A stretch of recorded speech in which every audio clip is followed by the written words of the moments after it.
রাধে রাধে। এটা হলো 13 তারিখের ব্লগ। গুরুজি এসেছিল আমাদের গৌরীপুরে। তো ব্লগটা দিতে অনেকটাই দেরি হয়ে গেল, কারণ কি ভিডিওটা আমার কাছে ছিল না।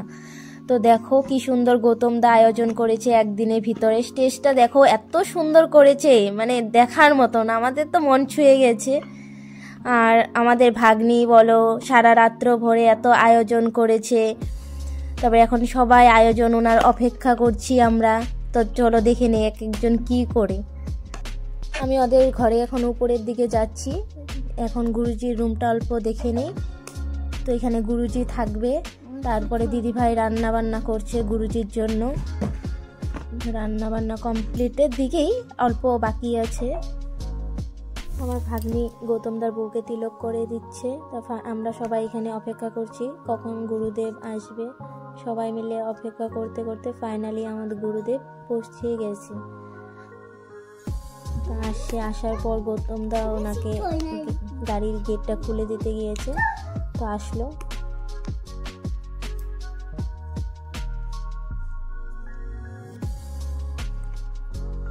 তো ওনার দর্শন পেয়ে সবাই অনেক অনেক অনেক খুশি, আনন্দ।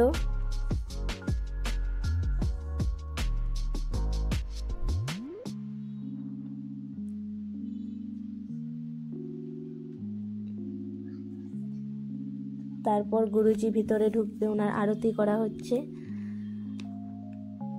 আরতি করার পরে সবাই আমরা একটু ফুল দিয়ে নিলাম, ওনার চরণে অল্প ফুল দিয়ে নিলাম ওনাকে ওয়েলকাম করার জন্য। উনিও, গুরুদেবও অনেক খুশি হয়েছে এসে। তো এটাই আমাদের ভালো লেগেছে।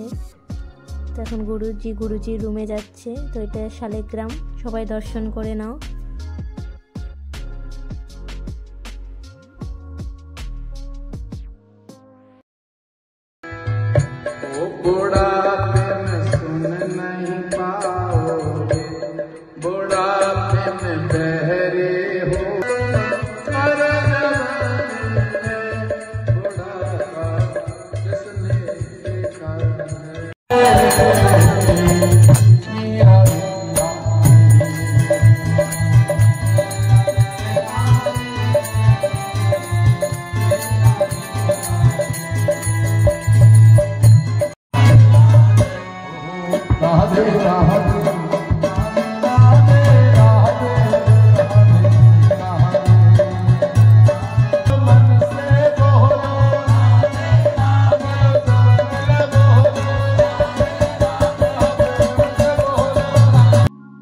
গুরুজির কীর্তন করা শেষ হয়ে গেছে স্টেজে। এখন ভোগ আরতি শুরু হলো।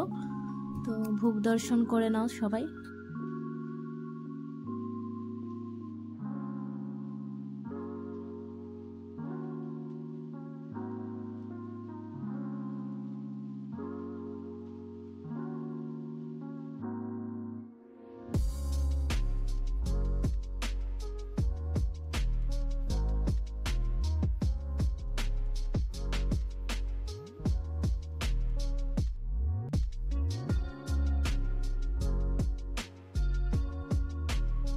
গুরুজির সেবা করে এখন চলে যাবে, কারণ বঙ্গাইগাঁও প্রোগ্রাম ছিল সেদিন।